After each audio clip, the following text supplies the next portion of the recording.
Hello বন্ধুরা, good morning সবাইকে। কেমন আছো তোমরা সবাই? আশা করি তোমরা সবাই ভালো আছো, আর আমিও খুব খুব খুব ভালো আছি। তো তারপর দেখো, এখানে ঘুম থেকে উঠে তো বাসি কাজগুলো সেরে নিয়েছি। তারপরে এখানে বসে বসে চা খাচ্ছিলাম আর রান্না করছিলাম। আর চাটার কালারটা খুব একটা ভালো হয়নি, কারণ দুধটা একটু কম হয়ে গেছিলো। তারপর দেখো, এখানে চা খাচ্ছিলাম আর রান্না করছিলাম। এখানে ভাত চাপিয়েছিলাম আর ওইদিকে দিদি মাছ কেটে দিচ্ছিল আমাকে। দেখো, এখানে দিদি মাছ কেটে দিচ্ছে আর আমি এখানে এসে বলছিলাম যে দিদি আমাদের বাড়িতে চোচার মতন খেতে চলে এসছে সকালে। তার জন্য তো দিদি আমার উপর মানে কি বলবো, কারণ আমার দিদির হয়ে গেছে গ্যাস শেষ, ঠিক আছে, গ্যাস শেষ হয়ে গেছে বলে আমাদের বাড়িতে এসছে। তো তাই বলছিলাম, কারণ আমার দিদি ভাত হয়ে গেছে আর তরকারি রান্না করতে গেছে আর গ্যাস শেষ, আর কি বলবো। তাই আমি বলছিলাম যে কালকেও আমাদের বাড়িতে খেয়েছিস, গ্যাস শেষ হয়ে গেছে বলে কালকে ভাত চাপিয়েছিল, শুধু তরকারি হয়নি। তারপর তরকারি রান্না করে নিয়ে গেছিলো। তা আজকে বলছি যে আজকেও চলে এসে গ্যাসটা ভরতে পারিনি ছোচা। তা দিদি আমাকে চোখ এরকম করে দেখছিলো। আমি বলছি তাই কী হয়েছে রে? সত্যি কথা বলছি, বাপের বাড়ি কাছে বলে এরকম করে চলে এসেছিস, ঠিক আছে।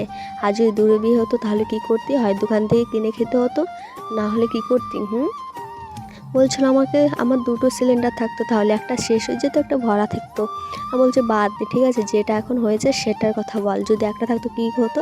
তাহলে তো কিনে খেতে হতো। খালি বাপের বাড়ি কাছে বলে এরকম করে পাচ্ছিস, ঠিক আছে। তারপর আমি আবার চলে এসেছি রান্নাঘরে।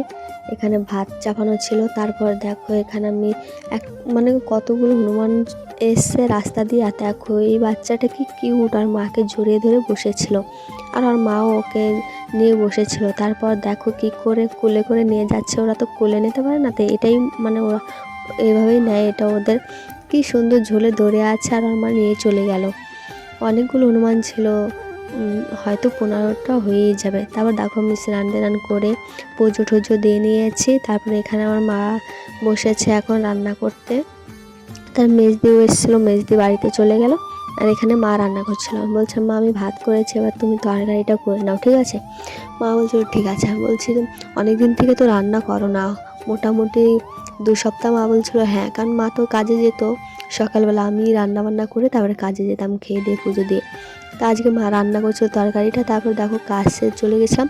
কাজ থেকে এসে টিউশনি পড়িয়ে তারপর চলে এসেছি মেজদির বাড়িতে, কারণ মেজদি ফোন করেছিল যে বোন আয়, কফির পরোটা বানিয়েছি, তুই আর মা খেয়ে যা। তার আমি আর মা চলে এসেছিলাম। তারপর দেখো, ওখান থেকে মেজদি আবার 2টো প্যাক করে দিল, বললো যে বড়দির বাড়িতে দিয়ে আয়, যা ওরা খাবে, ভাগ্নার বড়দি। তার আমরা ওইখানেও চলে যাচ্ছিলাম, কারণ কাছে কাছে 2 মেয়ের বিয়ে হয়েছে, তো এরকম হয়। তো তারপর দেখো, আমি দেখাচ্ছিলাম কতটা অন্ধকার রাস্তাটা। তাই বলছিলাম আমি আর আমার মা যাচ্ছে এখন দিদি বাড়ি, মা যাচ্ছে জামাই বাড়িতে। তো তারপর দেখো চলে এসেছি দিদির বাড়ি। আর দিদি গ্যাস ভরেছে, তাই বলছিলাম গ্যাস ভরেছে আজকে আলাদাই, আজকে আর যাওনি না? বলছে হ্যাঁ। তারপর দেখো, এখানে আমার ভাগ্নে একটা বোতলের ভিতরে জল ভরেছিল আর সেটা দিয়ে খেলছিল, আর এমন জোরে মেরেছে আমার কপালে এসে লেগেছে, কি জোর ব্যথা পেয়েছি কি বলবো।